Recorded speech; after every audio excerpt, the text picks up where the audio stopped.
इस कार्यक्रम के पुण्यार्चक हैं डॉक्टर सतीश दोषी, डॉक्टर सुनेत्रा दोषी, श्री सत्यजीत दोषी, सौभाग्यवती सरिता दोषी, श्री मलय मेहता, सौभाग्यवती प्राजक्ता मेहता, श्री सुजय दोषी व सौभाग्यवती अबोली दोषी, कुमारी राशि मलय मेहता, राजकोट, चिरंजीव वंश सत्यजीत दोषी, कुमारी रेवा सुजय दोषी, चिरंजीव रेवांश सुजय दोषी, दोषी अल्ट्रासाउंड क्लिनिक, संग्राम नगर, अकलोज, जिला सोलापुर, महाराष्ट्र।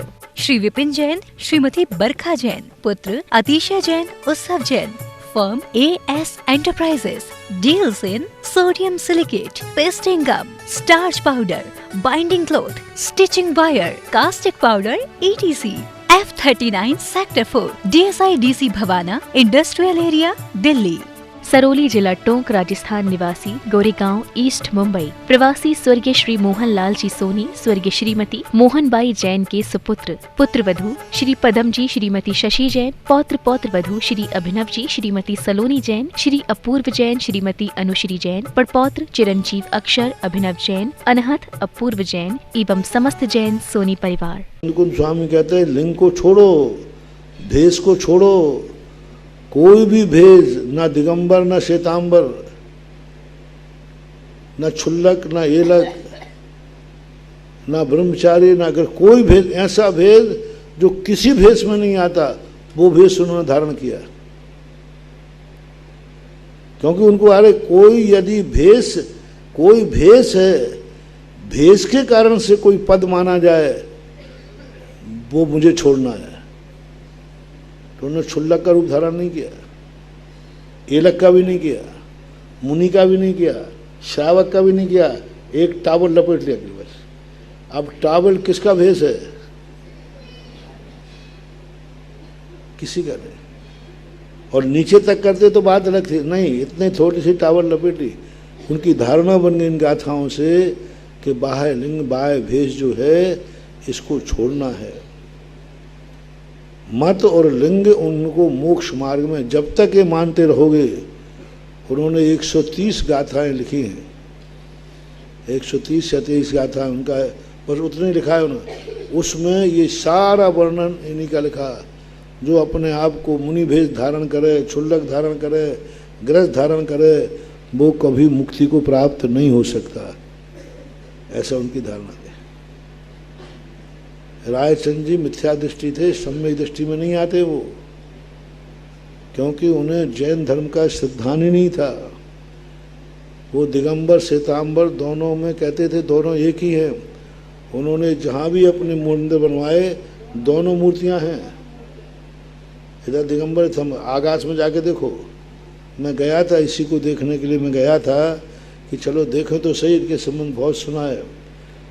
वे दोनों दिगंबर देव श्वेतांबर दोनों साहित्य उनके आगाज से छपते हैं, दोनों शास्त्रों को वो आगम मानते हैं।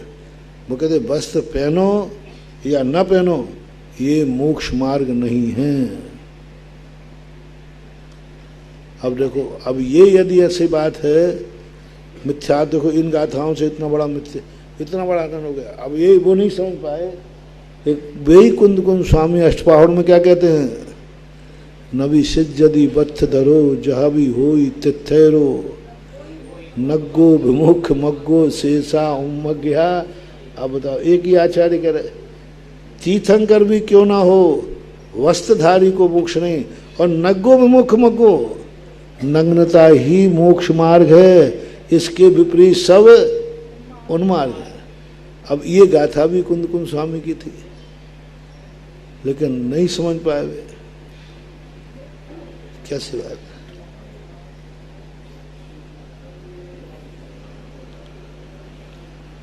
आज भी उनके मतावलंबी दोनों को मानते हैं, और इन्हीं पैंट शर्ट कपड़ों में भगवान का अभिषेक पूजन करते हैं। उनके यहाँ शुद्धि का कोई विकल्प नहीं है। सभी लोग दोनों भगवानों को छूते हैं। दिगंबर भगवान को ऐसा छुएंगे, श्वेतांबर भगवान को चंदन लगा देते हैं।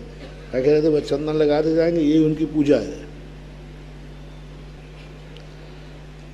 दंसानान सतान सेवन न नबी एस मुख मग्गो, पाखंडी गीहमयानि लिंगानि, दंसननान चरितानि, मोक्षमग्गम जनाविंती नबी एस मोक्षमग्गो, इसलिए ये मोक्ष मार्ग नहीं है। एस यानी यह, नबी नहीं है मोक्ष मार्ग। क्या नहीं है मोक्ष मार्ग? पाखंडी यानी साधु का भेष और ग्रह का भेष मयाणी। ग्रह और साधु के भेष जो हैं, लिंगा ने क्या लेना यहाँ? भेष, भेद। ये दोनों भेष मोक्ष के कारण नहीं है, मोक्ष मार्ग नहीं है। मोक्ष मार्ग क्या है? दर्शन ज्ञान चारित्राणी मोक्ष मार्गा जनाव्यंती, जिनेन्द्र भगवान ने कहा है। अब वहाँ पर कितनी बड़ी भूल हो रही है। अपन भी सीधा अर्थ लगा रहे महाराज, सीधे ही तो अर्थ है इसमें, मात्र शब्द लगाओ। अब इतना थोड़ा सा यहाँ भूल कर रहे हैं, भूल हो रही है अपने समझ में कि कुंदकुंद स्वामी कहते थे दर्शन ज्ञान चारित्र अकेला भी मोक्ष मार्ग नहीं है, तो बात बढ़ जाती। बाह्य भेष भी मोक्ष मार्ग नहीं है, और बाह्य भेष के बिना अंतर की उत्पत्ति होती नहीं है। थोड़ा सा ये नहीं, लेकिन चूंकि यहाँ निश्चय नय का कथन है, तो निश्चय नय क्या है? व्यवहार का प्रतिषेधक है, व्यवहार से प्रतिषेध नहीं है। निश्चय नय व्यवहार से प्रतिषेध है या व्यवहार का प्रतिषेधक है? छेदक है, प्रतिषेध नहीं। निश्चय हमेशा व्यवहार की काट ही करता है, व्यवहार को नकारते ही रहता है, नहीं ये सब ठीक नहीं, एक नहीं। और व्यवहार बेचारा हाथ जोड़ता पड़ता, नहीं भाई तुम बड़े हो, तुम महान हो, हम तुमसे छोटे हैं। लेकिन निश्चय ने तो कहता है छी तुम बेकार, कोई काम का नहीं, अलग करता रहता है।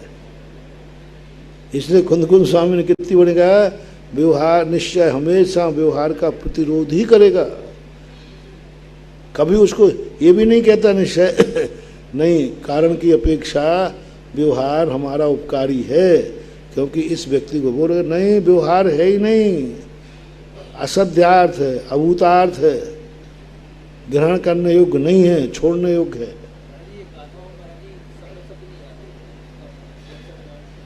बात पूर्ति के लिए नहीं करते, वैसे लक्ष्य तो है, लगना चाहिए इनको, क्योंकि आगे पीछे कह के आ गए ना, आगे पीछे।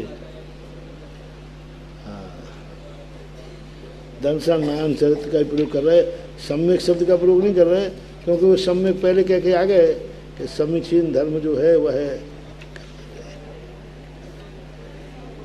सम्यक शब्द का प्रयोग अपानम जुने।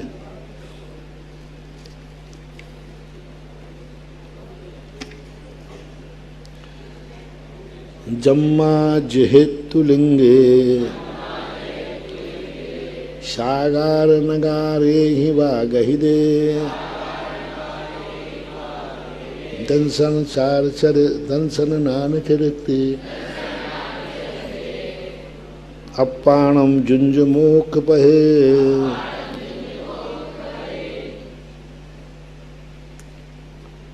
अभी गाथा ने और ज्यादा गड़बड़ कर दिया।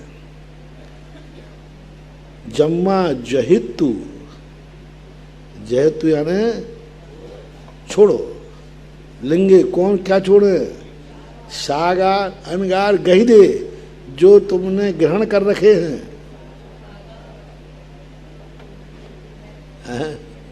अब गहदे सब ने क्या बता दिया? जो मुनि बन चुके हैं, जो एलक शुल्लक बन चुके, वे सब छोड़ो। गहदे जो है तू ग्रहण कर लिए हैं, वो सब छोड़ो। अब यहाँ क्या कहना चाह रहे हैं? निश्चय नय तो यही कह रहा है, तुमने जो व्यवहार की क्रियाएं की हैं इनको छोड़ो। मैंने इसलिए कह दिया निश्चय नय व्यवहार की हमेशा निंदा करता है। उससे कहो छोड़ो, बेकार असत्या छोड़ो, इसी समय छोड़ो। ऐसी घृणा कराता है, ऐसे शब्द बोलता है निश्चय कि लोगों को व्यवहार से घृणा हो जाती है। और व्यवहार इसलिए अच्छा लगता है, वो निश्चय का प्रतिषेध नहीं करता। वो कहता कि नहीं निश्चय प्राप्तव्य है। व्यवहार के देखो, व्यवहार की परिभाषा क्या है? जो निश्चय को प्राप्त करावे, निश्चय की प्रशंसा करे, और व्यवहार कहता है निश्चय प्राप्त करने योग्य है। दोनों के सब समझना। व्यवहार क्या कह रहा है? निश्चय। और निश्चय क्या कह रहा है?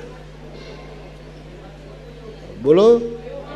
छोड़ने हो गए। बताओ कौन अत्याचारी है?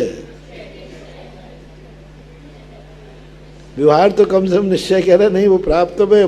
निश्चय तो कहता है व्यवहार छोड़ने योग्य, छोड़ो, छोड़ दो। देखो इसको उपकार नहीं, कुछ नहीं है ही नहीं। निश्चय देखो, निश्चय नहीं की अपेक्षा से, क्योंकि अभी देखो यही आगे गाथा में ही बहुत अच्छी बात कह रहे हैं। सागार अनगारे हैं वाह गहरे, ये कभी मत छोड़ना। इन गाथाओं को पढ़ के कई लोगों ने प्रतिमाएं छोड़ दी। शुरू में कानजी स्वामी जो थे, कानजी भाई नहीं, कानजी भाई, स्वामी तो हो ही नहीं सका, कंजाइश थे। कानजी कंजाइश नहीं था, कानजी को मानने वाले कंजाइश, ईसा को मानने वाले ईसाई। सीधी बात। तो इसलिए यहाँ कंजी को मानने वाले कंजाइश। और ये मेरा निर्णय नहीं है, तुम समझते हो कि महाराज का टाइटल है। मेरठ के कोर्ट ने ये शब्द का प्रयोग दिया, निर्णय किया, कोर्ट का निर्णय है। कोर्ट ने, मेरठ कोर्ट ने मजिस्ट्रेट निर्णय दिया था कि ये ना तो जैन को मानते ना कुंद को मानते, इनका मूल धर्म है कांजी का धर्म। तो कांजी के धर्म को मानने वाले कंजाई से कोर्ट का निर्णय है, मेरा नहीं। तुमको महाराज नए नए नाम निकालते रहते हैं बिना प्रमाण के। मैं कभी बोलता, हाँ, मेरठ कोर्ट का निर्णय है।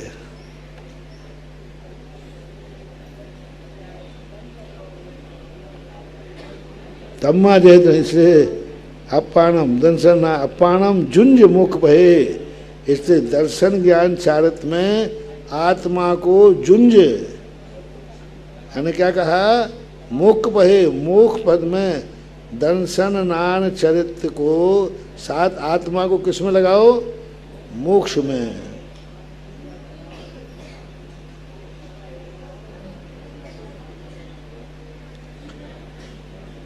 दर्शन को कौन से मोक्ष मार्ग में लगाओ? मोक्ष मार्ग कहाँ है? सांगनेर में के चांदखेड़ी में? मोक्ष मार्ग कहाँ है? क्या है मोक्ष मार्ग? दर्शन ज्ञान चरित्र रूपी मोक्ष मार्ग में अपाणम जुंज, आत्मा को लगाओ, जुंज। देखो दर्शन ज्ञान चारित्र में लगाओ आत्मा को। आत्मा मोक्ष मार्ग नहीं है, आत्मा को दर्शन ज्ञान चारित्र, दर्शन ज्ञान चारित्र में आत्मा को जुंज, जुंज शब्द का प्रयोग किया है। और एक और द्रव्य संग्रहकार ने भी जुंज शब्द का प्रयोग किया है आचार्य के लक्षण में, वहां भी एक जुंज शब्द आया है। दंसन नान पहाने वीर्ये चरित्र वर तवा यारो अप्पा परम च जुंजे।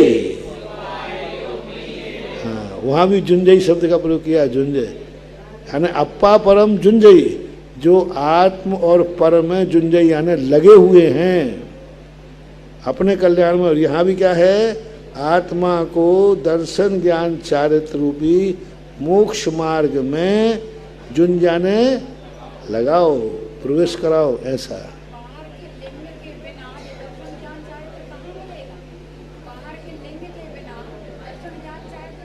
निश्चय नहीं कहता है, पर सापेक्ष नहीं हूं मैं।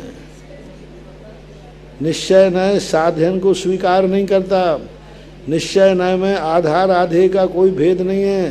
वो कहता आधे आधार है, ज्ञान के बिना ज्ञायक स्वभाव नहीं। वो कहता मुझे नहीं चाहिए ज्ञायक स्वभाव, मैं हूँ, ज्ञान ज्ञान है। यही तो कह रहा हूँ, निश्चय नय उपकारी को मानते ही नहीं। उसका काम है सबको नकार दो, सबको अलग करो, कुछ नहीं। बोले दूध दूध में है, बर्तन बर्तन में है। अरे भाई ज़्यादा बुराई मत कर, बर्तन टूट जाएगा, दूध बिखर जाएगा। वो कहते फिर भी दूध दूध में है, बर्तन बर्तन तो फिर भी कह रहा है कि मेरे में दूध है, लेकिन दूध नहीं कह रहा है कि मैं बर्तन में हूँ। निश्चय नहीं बोलता, निश्चय है कि ये कमी है या अच्छाई है। हाँ, यदि वो भी थोड़ा सा लुंज पुंज हो जाता कि नहीं नहीं इस अपेक्षा से है, तो वो भी व्यवहार में आ जाता। इसलिए जुन जाएगा जुंज पहे मूक पहे अपाणम ठबे ही छेद ही झाये तम चेव तथेव विहर नित्यम माँ बहरशु अन्नदव्येषु। मोक्ष पहे यहाँ बोने हैं द्वितीया, यहाँ क्या है शब्द मोक्ष पथ में अपाणम आत्मा को ठवे ही स्थापित करो। अब छेद ही शब्द का अर्थ क्या है? हैं? चेतयिता नहीं, देखो तृतीया विभक्ति क्या है? चा ये नहीं, हाँ तृतीया ही। हाँ चेतहित यानी क्या करना है? इस प्रकार से इसी को, ये नहीं यानी इसी के द्वारा, झाई झाई का विशेषण बनाया है। छवे ही स्थापित करो, छेद ही झाए ही, और इसको ही ध्यान करो। देखो नीचे देखो, छेद ही तमेव मोक्ष पदम, चेत यश्वी लिया है उन्होंने, तमेव ठीक है, चेत यश्वी लिया है, चेत इसी चेतना को धाओ। ये ऐसे करो, फिर मोक्ष पद में आत्मा को स्थापित करो और उसी चेतना को ध्यान करो। पहले क्या करो? पहले फिर उसका ध्यान करो। यही ले लो, मूर्ति में पहले तो स्थापना करो, फिर मूर्ति की पूजा करो। ऐसा तो पहले अपने आप को मोक्ष पद में स्थापित करो, फिर ऐसे रत्नत्र युक्त आत्मा का ध्यान करो। रत्नत्र युक्त आत्मा का ध्यान करो। कितनी बढ़िया ध्यान के लिए विषय दिया, संसारी प्राणी का नहीं, रत्नत्र। यदि गृहस्थ भी ध्यान करे तो पहले वो रत्नत्र की स्थापना करे। तथ्यव विहर निश्चम, तथ्यव यानी उसी में ही, तथा एव, तथ्यव तथेव तथा तथ्यव तत्र तथेव, हाँ तत्र तथेव नहीं, तत्र एव, तथ्यव विहर निश्चम, तत्र यानी वहीं पर विहार करो, उसी में विहार करो। क्यों नहीं कहा? वहीं पर विहार, क्योंकि क्षेत्रवाचक बनाना था। उसी में विहार करने का अर्थ, उसमें क्या रमण कहते, फिर वहाँ विहार नहीं कहते, फिर उसी में कहने का अर्थ होता था उसी में रमण करो। लेकिन विहार शब्द लाना था तो वहीं विहार करो, यानी क्षेत्रवाचक बना दिया। विहार निश्चम, विहार, विहार का अर्थ क्या हो गया? चलो मोक्ष मार्ग चलो, आगे बढ़ो, मोक्ष मार्ग में भी आगे बढ़ो।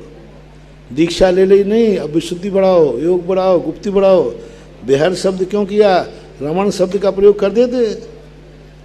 उसी का ध्यान करो, उसी में रमण करो। नहीं, मोक्ष मार्ग में रमण नहीं किया जाता। हाँ, हम इतने दिन से प्रवचन दे रहे हैं, रास्ते में रुकना नहीं है, आगे बढ़ना। रास्ता रास्ता ही है। क्या शब्द का?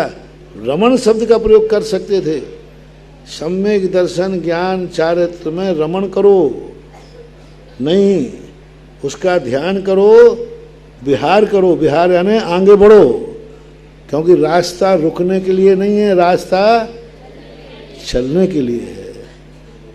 मतलब लिखते समय हम तो यही इन आचार्यों महाराजों की बुद्धि देखते हैं कि लिखते समय शब्दों का चयन करते समय कितने प्रत्युत्पन्न मति हैं, कितने। अपन कहते क्या फर्क पड़ता है, रत्नत्रय में रमण करना है, रत्नत्रय में विहार करना, नहीं। रत्नत्रय को तुम मंजिल मान रहे हो या रास्ता। यदि मंजिल मान रहे हो तो रमण करो, विश्राम करो। लेकिन सम्यक दर्शन ज्ञान चारित्र को रास्ता मान रहे हो तो विहार करो। रास्ते में तो विहार किया जाता है। और कब तक विहार करना है? नित्यम, नित्य, सुबह शाम। कब तक चलना है? नित्य। हाँ, जब शिखर जी गिरनार की यात्रा करो तो नित्य चलना, सुबह भी चलना, शाम को भी चलना है, चलते रहना है। माँ विरहेषु अन्न द्रव्येषु, और अन्य द्रव्यों में विहार मत करो, मोक्ष मार्ग में ही विहार करना चाहिए। पाखंडीय लिंगेषु गेहलिंगेषु व बहुपयारेषु। पाखंडी लिंगेषु है,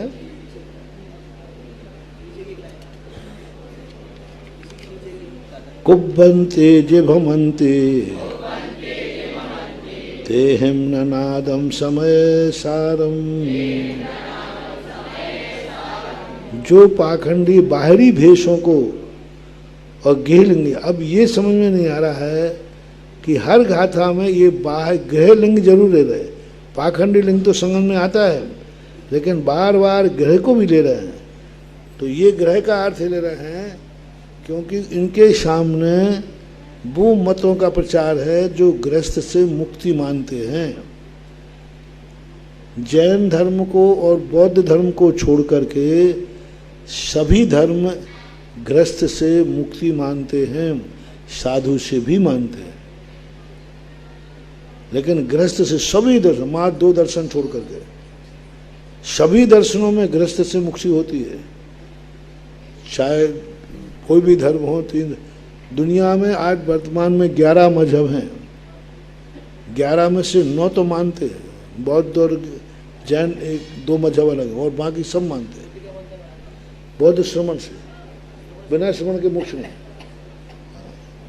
वो स्पष्ट कहते हैं श्रवणता के बिना मोक्ष हो ही नहीं सकता। और जैन भी मानते, इसलिए जैन और बौद्ध श्रवण संस्कृति वाले, अन्य धर्म वाले नहीं कहते। अन्य धर्म वाले सभी कहते हैं गृहस्थ से भी मोक्ष है, भक्ति से भी मोक्ष है, कई गजानन मुक्त त्रियंचों से मोक्ष है।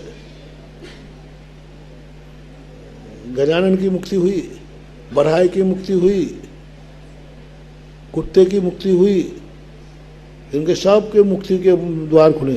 त्रियंच से भी वो मोक्ष मानते हैं, तो गृहस्थों से तो मोक्ष मानते हैं। तभी तो उनके गृहस्थ और गृहस्थियों भी पूजा होती है। अब जितनी देवियां हैं ये क्या हैं? सतियां हैं। ये देवियां जितनी थी ये क्या थी? सतियां थी, रानियां थी। तो बस रानी के नाम से इन्हें जौहर कर लिया तो सती देवी हो गई। वहाँ जाओ रवासा के जीर्ण माता है। जीर्ण माता क्या है? वहाँ के राजा जो था उसका, राजा हर्ष के परिवार की स्त्री थी वो बाद में जाकर के सती हो गई। रानी पद पे ही सती हुई, लेकिन उसका मंदिर बन गया, यानी मुक्ति हो गई। तो गृहस्थों को इसलिए बार बार कह रहे हैं कि जो गृहस्थ से मोक्ष मानते हैं वो गृहस्थ से मोक्ष नहीं है, क्योंकि उनके रत्नत्रय का अभाव है।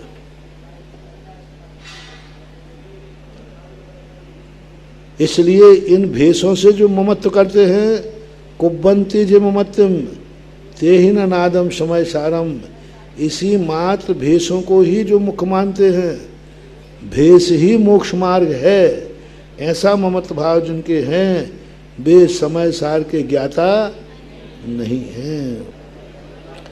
देखो जयसेन स्वामी क्या कह रहे हैं, बीतराग स्वय संवेदन ज्ञान लक्षण भाव लिंग रहतेषु, देखना भाव लिंग से रहते निर्ग्रंथ रूप पाखंडी द्रव्यलिंगेशु, यानी निर्ग्रंथ को तो स्वीकार कर रहे हैं, भाव लिंग से है निर्ग्रंथ रूप पाखंडी द्रव्यलिंगेशु, कोपीन छिन्नादि गृहस्थ द्रव्यलिंगेशु।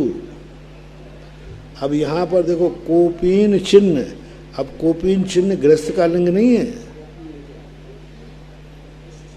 गृहस्थ का नहीं है, क्षुल्लक का है। कोपीन छिन्न आदि गृहस्थ, अब ये लिंगे लिंगेशु बहु प्रकारेषु हे ममताम कुर्वन्ति, समय सारम जगत्रय कालत्रय वर्ती ख्याति पूजा लाभ मिथ्यात् काम क्रोध दि समस्त परद्रव्यावलंबन समुत्पन्न शुभाशुभ संकल्प विकल्प रहता शून्य। ठीक है, ये तो समय सार की बात है, समस्त सब विकल्प सारों से शून्य है, ऐसा चिदानंद एक स्वभाव शुद्धात्म तत्व सम्यक श्रद्धान ज्ञान अनुचरण रूपा भेद रत्नत्रयात्मक निर्विकल्प समाधि संजाता बीतराग सहज अपूर्व परम आह्लाद रूप सुख रसानुभव। अब इनमें तो कहा है, लेकिन कुंदकुंज स्वामी ने कहीं सुख शब्द का प्रयोग आनंद के लिए निश्चय के लिए प्रयोग नहीं किया। वो अब देखो अब सबको बिल्कुल सबको बाहरी भेद से घृणा हो गई कि नहीं, छोड़ने का मन बन गया कि नहीं, अभी छोड़ा तो नहीं है, हाँ नहीं बोला छोड़ा नहीं, अभी नहीं छोड़ा। देखो ग्रहण करा रहे हैं, अब देखो बौहार न दो नो पुण्य भणयो पुण्यो बौहारियो पुण्यो दोन्नवि लिंगानि भणन्ति मोक्ष पहे निश्चय नयोदु निच्छदि मोक्ष पहे सव्य लिंगानि। अब क्या कहते हैं, ये है संभालना। कुंदकुंज स्वामी डर गए, उन्होंने कहा ये सब भग जाएंगे, वैसे ही इनको कठिन लग रहा है और ये और कह दिया मैं कहाँ उलझाऊं, तो उन्होंने कहा रुको रुको रुको रुको ढबो ढबो व्यवहारिक जो हैं नए वाले दोनों भी लिखाने भणंति मोक्ष पहे, व्यवहार नए से दोनों मोक्ष मार्ग हैं। व्यवहार नय से ये जो लिंग वगैरह हैं लिंगानी भणंति, है ना, व्यवहार नय से बाहर का भेष भी क्या है, मोक्ष मार्ग है। ये किसने कहा है, व्यवहार नय का उपदेश किसने दिया है, जैन भगवान ने दिया। व्यवहार नयोद जिन भणियम, व्यवहार नय का उपदेश भी जिनेन्द्र का है। अब ये है जैन दर्शन को समझने की। अपन तुरंत क्रिया में उतर आते हैं। भगवान ने कहा है मोक्ष मार्ग बाह्य लिंग छोड़ो, मैंने छोड़ दिया। हाँ, जो बात में कह रहे थे, अच्छे अच्छे लोगों ने 7 प्रतिमा ली हुई छोड़ दी, मंदिर जाने के नियम थे वे छोड़ दिए। अशोकनगर है ना जो एमपी में, वहाँ सैकड़ों लोगों ने मंदिर जाने के नियम तोड़ दिए, प्रतिमाएं ली हुई छोड़ दी, बोले तो सब बाहर बेकार के हैं। बहुत खतरनाक स्थान था, एमपी का सबसे खतरनाक स्थान था अशोकनगर, और आज सबसे अच्छा स्थान है वो। हाँ,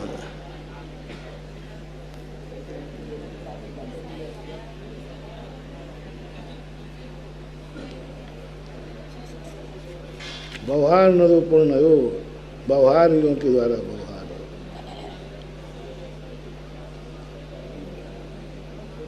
व्यवहार्यो, व्यवहार्यो है व्यवहारिक, नयो द्वैलिंगे मोक्ष पदे मन्यते, व्यवहारिक से दोनों लिंग मुख, निश्चय दयो न इच्छति मोक्ष पहे।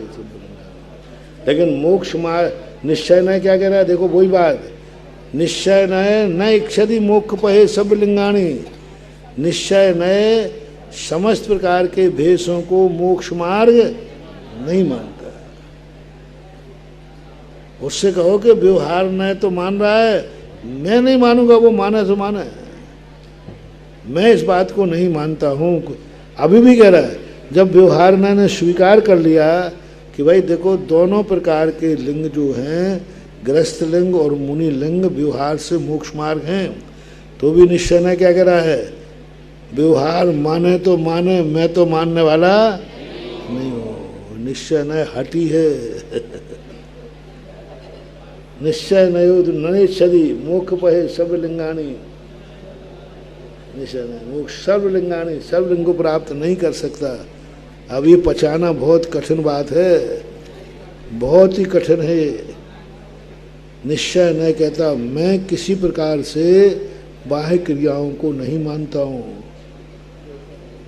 सब क्रिया हमारे मुनि पर तुम्हारी कह लो, वो कहता नहीं, पूजा पाठ मोक्ष मार्ग नहीं है, जाप करना मोक्ष मार्ग नहीं है, स्वाध्याय करना मोक्ष मार्ग नहीं, कह दिया उन्होंने, मोक्ष मार्ग नहीं है। निश्चय न कहता है तो व्यवहार है, व्यवहार हम स्वीकार नहीं करते। जो समय पाहुड़ मेणम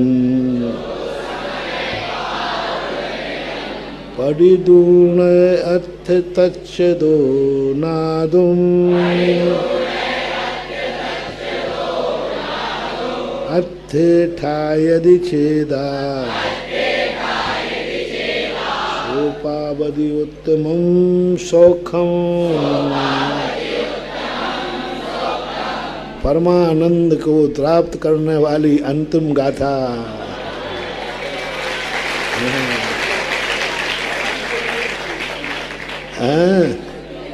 बड़े निपट गया समय साहब। कई लोगों के तो हैं, कई लोगों के तो सिर पे से निकला होगा, है क्या, बहुत आनंद है। समय सार ही चलता रहे, क्योंकि बस इसका एक ही है स्वभाव, समझ लो बस। समय सार में तुम एकांतवादी मत बनो। निश्चय न जो बातें कहें तो तुम व्यवहार को गाली मत देने लग जाओ, पश्चाताप मत करो, अपने अपने नेचर हैं।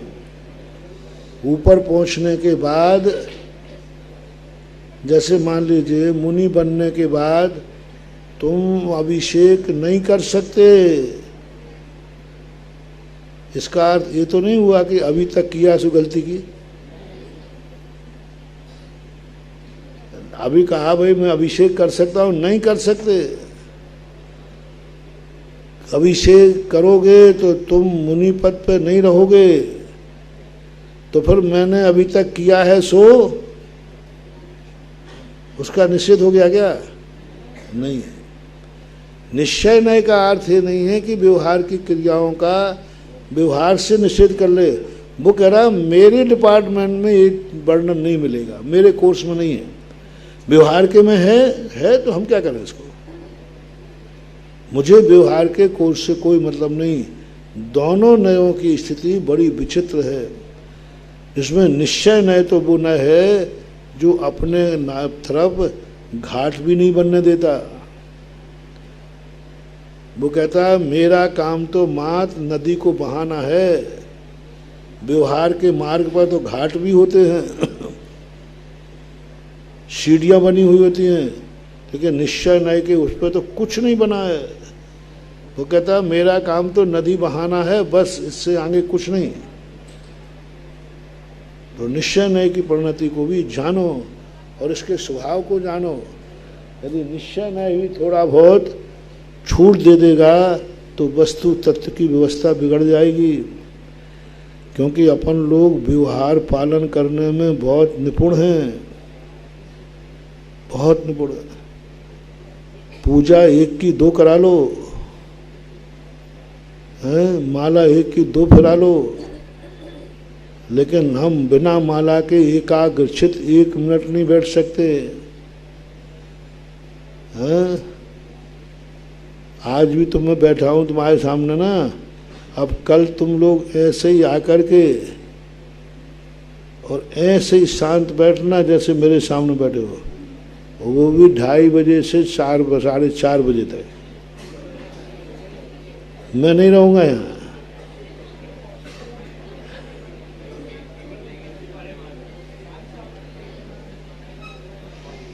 अकेले में बैठो। ओरिजिनलिटी जो है पर निरपेक्ष में है। दुनिया के सामने कोई वस्तु है तो अपना उसके अनुसार भेष बदल देना, जो सामने आया वैसा बिल्कुल निपट अकेले हो। उस समय तुम्हारी ओरिजिनलिटी क्या है? अकेले में तो बाबा जी भी सबके सामने तो बाबा जी दादाजी लगे, और जब दादाजी बिल्कुल अकेले बैठे हों और उनके हाथ में दर्पण हो तो बच्चों जैसे कौन? दादाजी। तो बस वो दादाजी जो अकेले में कर रहे हैं ना, वे दादाजी सबके सामने हैं, अकेले में तो अभी भी वो बच्चे ही है। अकेले में अपनी ओरिजिनलिटी क्या है?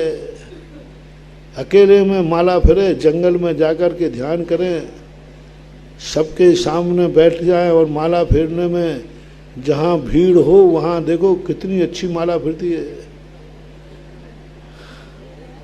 और जहाँ कोई ना हो, चिड़िया भी नहीं हो, कोई नहीं देख रहा हो, और वहाँ उतनी एकाग्रता से माला फिरे तो बात बने।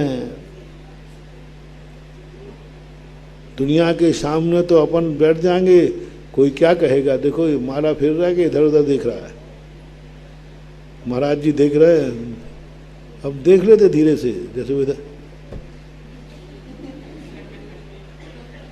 वो एक दूसरे को इशारा कर देता है ना। तुम लोग एक दूसरे को वफादार तो हो, मैंने 2-4 बार देख लिया।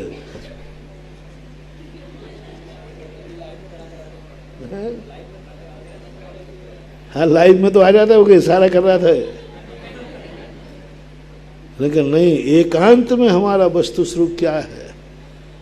बिल्कुल अकेले एकांत में, कोई देखने वाला नहीं, किसी को खबर भी नहीं है तुम कहाँ हो, किसी को पता भी नहीं है तुम कहाँ हो। उसके बाद जो अपनी एकाग्रता बने, वही मैं हूँ, वही हमारी पोजीशन है, वही हमारी स्थिति है।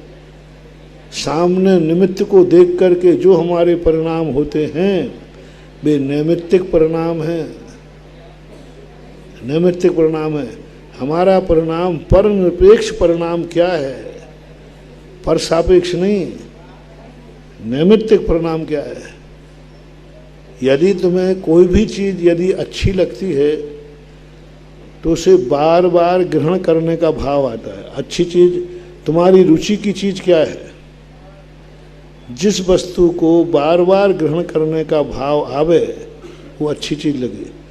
और तुमने अच्छा माना है कि नहीं माना? यदि समय सार तुम्हें अच्छा लगा है कि नहीं, इसका प्रूफ एक ही होगा, यहाँ से जाने के बाद कम से कम 10-15 मिनट सही समय सार का पाठ करेंगे, स्वाध्याय करेंगे, क्योंकि समय सार में आनंद आया है। जिस चीज में आनंद आता है उस व्यक्ति को व्यक्ति छोड़ता नहीं है। हैं? कई बच्चों का तो कल समय सार बंद होगा, कब खुलेगा? 3rd ईयर वालों से पूछ रहा हूँ, कल तक तो चलेगा समय सार, कल के बाद बंद होना है तो कब खुलना है?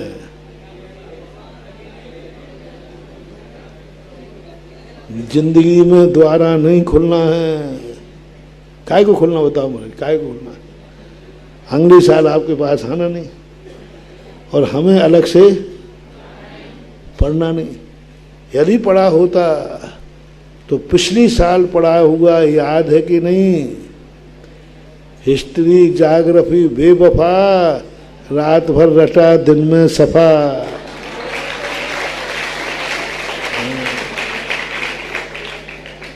अगली साल का पढ़ा हुआ कहाँ गया? हमारा बाबा ले गया। और इस साल का पढ़ा हुआ भी बाबा ले जाएगा। यदि सही आनंद आया होता तो पिछला याद बना हुआ रहता, पिछला विषय बना हुआ रहता। किसी भी चीज का यदि तुम्हें किसी चीज में आनंद आया है तो उसका अभ्यास नहीं छोड़ना। हमारे एक अजित सागर जी महाराज थे, पूज्यवर आचार्य महाराज, धर्म सागर महाराज, उनको व्याकरण में बड़ा आनंद था। पूरी जिंदगी भर व्याकरण पढ़ते थे। नियम था जब तक व्याकरण के 2 सूत्र नहीं पढ़ने वो ना आहार को उठते थे ना भोजन करते थे। 2 सूत्र व्याकरण के जरूर पढ़ेंगे वो। अंत में जब उनकी समाधि होने लगी तो उनको सब सुनाया जा रहा था। तो उन्होंने कहा भैया 2 सूत्र व्याकरण के सुना दो तो मैं शांति से मर जाऊं व्याकरण का। क्योंकि उनको इतना रस आने लगा व्याकरण कि व्याकरण के बिना हम सही अर्थ नहीं निकाल सकते। उनकी धारणा बन गई व्याकरण के बिना हम सही अर्थ नहीं निकाल पाएंगे, व्याकरण पढ़ो। उनको धारणा बनी थी उनकी। और आप लोगों को भी ये बनना चाहिए। संस्थान में पढ़ने वाले को हर संस्कृत तो आना ही चाहिए। संस्कृत ही संस्थान की पहचान होना चाहिए। संस्कृत लगाना आना चाहिए, पढ़ना आना चाहिए। संस्कृत आ जाएगी तो प्राकृत ज़्यादा कठिन वो तो आ जाएगी, क्योंकि व्याकरण संस्कृत जो पढ़ते हैं व्याकरण को ज़्यादा नहीं है समझ। अपभ्रंश भी ज़्यादा कठिन नहीं है। वैसे संस्थान में प्राकृत और अपभ्रंश को भी चलाया था हफ्ते में 2 दिन, है ना? अभी भी है। अभी कोरोना के कारण बंद हुई पता नहीं। हफ्ते में 2 दिन, उतना 2 दिन में ही काफ़ी होता है। लेकिन व्याकरण पढ़ो। तो कहने का भाव है कि समय सार में आनंद नहीं आया, यदि आया होगा तो मैंने कहा ना, कई बच्चों से मैं पूछ चुका हूँ कि समय सार यहाँ से जाने के बाद कब खोला गया? नहीं खोला। सेकेंड ईयर वाले तो फिर भी खोल लेंगे क्योंकि पिछली साल यहाँ, लेकिन थर्ड ईयर वाले तो बस आज अंतिम गाथा ही पढ़ रहे हैं बस। और आज आप पढ़ा दो, मैं पढ़ लेता हूँ। आपका तेरा तुझको अर्पण, तेरा कल पेपर दे देंगे सो आप जांच लेना। और जो लिखे सो आपका, जो नहीं लिखे सो आपका। नहीं, ऐसी अकूट निधि का कम से अभ्यास, किसी भी चीज का अभ्यास नहीं, अभ्यास छोड़ना नहीं। आप संस्थान में रहते हैं, संस्थान छोड़ने के बाद जो संस्थान से पाया उसका अभ्यास, तत्वार सूत्र का अभ्यास, रत्नारायण साहबकाचार्य का अभ्यास, कहते हैं उपयोगिता ह्रास नियम। जिस वस्तु का उपयोग न किया जाए उस वस्तु की वह योग्यता खत्म हो जाती है। उपयोगिता ह्रास नियम। कोई भी वस्तु है, यदि तुम उसका उपयोग नहीं करोगे धीरे धीरे वो शक्ति ही तुम्हारी खत्म हो जाएगी, उपयोगिता खत्म हो जाएगी। इसलिए निरंतर अभ्यास बना रहना चाहिए। यदि अच्छा लगा हो तो, नहीं लगा हो तो भाई मैं कहन जबरदस्ती तो करूँगा नहीं। अच्छा लगा हो तो समय सार की प्रतिदिन नियम ले लेना चाहिए कि चाहे हम संस्थान से चले जाएंगे लेकिन प्रतिदिन हम 10, 15, 20, 25 गाथाओं का पाठ तो करेंगे। भले ठीक है आप 10 गाथाएं पढ़ो, 20 पढ़ो, 25 पढ़ो, एक पढ़ो, एक गाथा पढ़ो प्रतिदिन। हम एक गाथा प्रतिदिन पाठ करेंगे तो साल भर में कम से कम पूरा ग्रंथ तो हो जाएगा। तो 50 साल जिंदा रहे तो कम से कम समय साल 50 बार तो, लेकिन करते नहीं। जैसे स्कूल की पढ़ाई की किताब बंद की, वो किताब फिर तो रद्दी में जाती है, तुम्हारी पढ़ने के टेबल पे तो नहीं आती। चलो वो लौकिक पढ़ाई थी, मजबूरी में पढ़ी, ये तो आत्मा की पढ़ाई है, ये तो मोक्ष तक पढ़ना है। यहाँ तो हमने पढ़ाया नहीं है तुम्हें, मैंने पढ़ाया नहीं है, पढ़ने की विधि बताई है। पढ़ाया नहीं है, पढ़ने की अर्थ कैसे लगाना चाहिए, क्या विधि है। पढ़ना तो अब होगा आपका। मैंने स्कूल में तो विधि बताई जाती है, ये सवाल को ऐसे हल किया जाता है। पढ़ाई तो व्यक्ति घर जाके करता है, यहाँ तो पढ़ना सीखता है। स्कूल में पढ़ना सीखना है और घर में पढ़ाई करना है। इसलिए मैंने अब कहा कि अगली साल से हम पूरा समय सार की बात करो। अब हैं, पूरा समय सार सुनाना है। अब 190, 150, 180 गाथा का पैटर्न खत्म। अब क्या होगा, पूरा समय सार शुरू से लेकर आठवीं तक 439 गाथाएं हैं, याद करना है। तब हमें पता चलेगा कि हमने अगली साल पढ़ाया था तो वो है या नहीं। हमने फटी हुई झोलियों में डाल दिया ये ज्ञान, तो हम तो सोच गए झोली भर गई होगी, लेकिन झोली में तो कुछ है ही नहीं, फटी हुई झोली थी। कितनी मेहनत करके, कितना चिंतन करके तुम्हें तत्व दृष्टि देता हूँ।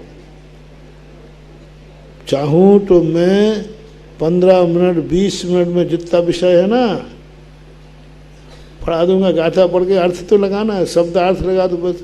लेकिन इसलिए बताता हूँ तुम्हें पढ़ना आ जाए, चिंतन करना आ जाए, प्रवचन में समझाना आ जाए। एक गाथा पे कितना प्रवचन दिया जाता है। मैं विस्तार इसलिए करता हूँ क्योंकि ये शिक्षण ही नहीं है, प्रशिक्षण भी है।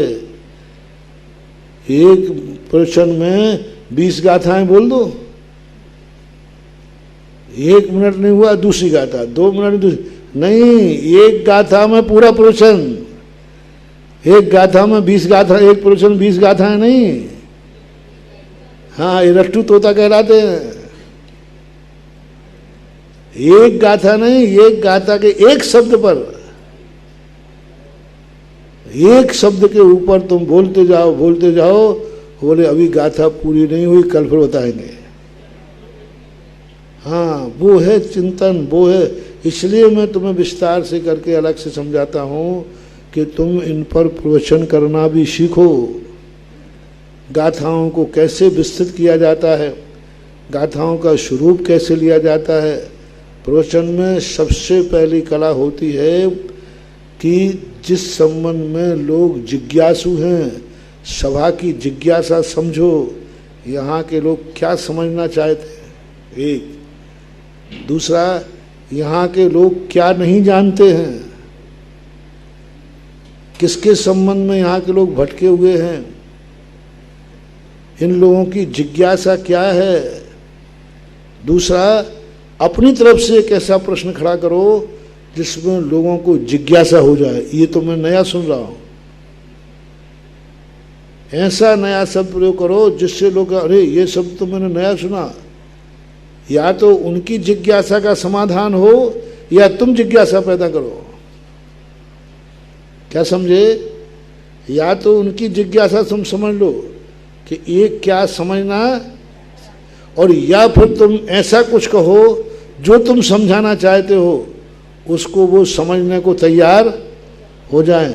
अब वो जो जिज्ञासा तुम पैदा करोगे वो इतनी रुचिप्रद होना चाहिए कि सब कहें मैं तो अभी नहीं उठूंगा, क्योंकि महाराज ने प्रश्न किया है, इसका समाधान क्या होता है देखता हूं। वो है सबसे बड़ी चीज। बाकी सामान तो सब ग्रंथों में लिखा ही है, और नीचे भी हिंदी भी की हुई है, संस्कृत टीका है। पूज्य बड़े बड़े महाराज लोग, अमृतचंद सूरी, जयसेन स्वामी और परम पूजनीय ज्ञान सागर महाराज जैसे ज्ञाता महाराजों के बाद हम क्या पढ़ाएं, हम क्या बताएं? बताओ भाई, कहाँ अमृतचंद सूरी हो, कहाँ जयसेन स्वामी, कहाँ पूज्यवर ज्ञान सागर। इनके बाद अब मुझसे पूछ रहे हो, मेरे बाद उनसे पूछो तो बात ठीक ठाक है, लेकिन इनके बाद अब मैं क्या बताऊंगा? मैं कुछ नहीं बता पाऊंगा। बस मैं इतना ही बताऊंगा, इन्होंने क्या लिखा है उसको कैसे समझना, कैसे अर्थ लगाना। इसलिए मैंने बीच बीच में, क्योंकि द्रव्यान योग चल रहा है और द्रव्यान योग चरणान योग का प्रतिषेधक है, तो बीच बीच में हम द्रव्यान चरणान योग की महिमा बताते थे कि चरणान योग क्या है और द्रव्यान योग क्या है। नहीं तो तुम आगे पाठ पीछे सपाट करते जाओगे।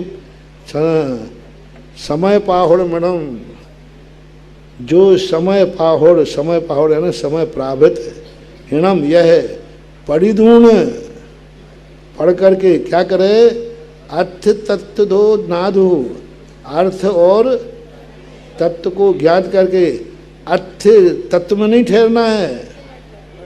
देखो अभी इतने दिन के प्रश्न क्या चल रहे हैं, गुण और पर्याय क्या है, तत्व हैं। तो तत्व से द्रव्य को जानना है, अर्थ को। देखो वही बात आ गई ना, यहाँ ज्ञान में नहीं ठहरना है। ज्ञान किसका लक्षण है? जीव का। ज्ञान से हम ज्ञान में रुक गए, और आचार्य कह रहे हैं ज्ञान में नहीं रुके, ज्ञान से जिसमें लक्षण है उसको जानो, यानी तत्व को जानो, नहीं कर रहे, लेकिन ठहरना किसमें है? तत्व तो रास्ता है, तत्व तो पर्याय है, तत्व तो साधन है, तत्व में नहीं रुकना। अर्थे ठहादी, अर्थ में जाकर स्थित हो जाओ। 3-4 दिन का जो प्रश्न था उसका ये सारांश निकल आया, यानी कहना चाहिए प्रश्नों के लिए रेफरेंस मिल गया। जो हम कह रहे थे उसमें ठहरो, इसमें नहीं, ये पर्याय हैं। गुण और पर्यायों के द्वारा उसको जानो, जिसको जानना है उसमें ठहरना है। अर्थे, अर्थ में स्थित है। छेदा सो पावदी उत्तमम सौख्यम, जो चेता यानी आत्मा वह है। कौन आत्मा पाती है? जो अर्थ में स्थित है। शो पावदी उत्तमम, वह उत्तम सुख को प्राप्त करती है। अपन लोग तत्व में स्थित हैं, पर्यायों में स्थित हैं, हमें जाकर उस पर्याय वाले में स्थित होना है, ज्ञाता वाले में, ज्ञान वाले में नहीं। जो ज्ञाता है ज्ञाता में नहीं उठना, जो वो है बाला नहीं, जो बाला है उसमें उठना होना है, ऐसा मानना चाहिए। जो सो पावदी उत्तमम, शो पावदी उत्तमम सुखम। भाई मैंने समय सार, मैंने पहले ही कह दिया, कुंद कुंद भगवान का समय सार, अमृतचंद सूरी, सतगुरुचंद सार, जयसेन स्वामी, ज्ञान सर, इनके बाद मेरा कुछ बोलना, सूरज को दीपक दिखाना है। मैंने सूरज को दीपक नहीं दिखाया, मैंने दीपक से सूरज की आरती उतारी है। हाँ, मैंने अपना ज्ञान नहीं दिया, मैंने तो जो यहाँ लिखा था उसकी महिमा गाई है। मैंने कुछ नहीं किया, मैं कुछ अर्थ निकाला भी नहीं, मेरा कोई अर्थ नहीं, लेकिन मैंने यहाँ जो लिखा है उसकी महिमा गाई है। महिमा वाने का अर्थ, दीपक के सामने दीप नहीं जलाया, मैंने सूरज की। हाँ, इन महापुरुषों ने क्या लिखा है, इनका भाव क्या है, इसकी महिमा क्या है, तो महिमा का बखान किया है। फिर भी जितनी महिमा मैंने गाई है ये तो कुछ भी नहीं है। कुछ भी अभी इससे भी अनंत गुणी महिमा इन गाथाओं में, इन सूत्रों में विद्यमान है। लेकिन क्या करें, हमारी बुद्धि छोटी सी है। मैंने छोटी सी बुद्धि से समझाने का प्रयास किया। समझा पाया हूँ कि नहीं समझा पाया हूँ, ये तो बड़े बड़े महाराज जाने। हाँ, और तुम लोग जानो, मैंने तो जितनी समझ थी उतना समझा दिया। अब समझ पाए हो नहीं समझ पाए हो, ये क्या करें। पर मैंने अपनी मेहनत में कसर, मैंने कुछ भी छुपा के नहीं रखा। जितना था तब तुम्हारे सामने।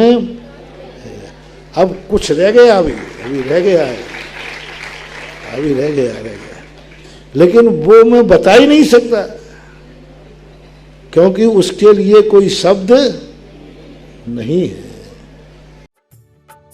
इस कार्यक्रम के पुण्यार्चक थे डॉक्टर सतीश दोषी, डॉक्टर सुनेत्रा दोषी, श्री सत्यजीत दोषी, सौभाग्यवती सरिता दोषी, श्री मलय मेहता, सौभाग्यवती प्राजक्ता मेहता, श्री सुजय दोषी व सौभाग्यवती अबोली दोषी, कुमारी राशि मलय मेहता, राजकोट, चिरंजीव वंश सत्यजीत दोषी, कुमारी रेवा सुजय दोषी, चिरंजीव रेवांश सुजय दोषी, दोषी अल्ट्रासाउंड क्लिनिक, संग्राम नगर, अकलोज, जिला सोलापुर, महाराष्ट्र। श्री विपिन जैन, श्रीमती बरखा जैन, पुत्र Atishay Jain, Utsav Jain. Firm AS enterprises deals in sodium silicate, pasting gum, starch powder, binding cloth, stitching wire, caustic powder, ETC। F39 sector 4, DSIDC Bhawana, industrial area, Delhi. Sarauli जिला टोंक, राजस्थान निवासी, गोरेगांव, ईस्ट मुंबई, प्रवासी स्वर्गीय श्री मोहन लाल जी सोनी, स्वर्गीय श्रीमती मोहनबाई जैन के सुपुत्र, पुत्र वधू श्री पदम जी, श्रीमती शशि जैन, पौत्र वधू श्री अभिनव जी, श्रीमती सलोनी जैन, श्री अपूर्व जैन, श्रीमती अनुश्री जैन।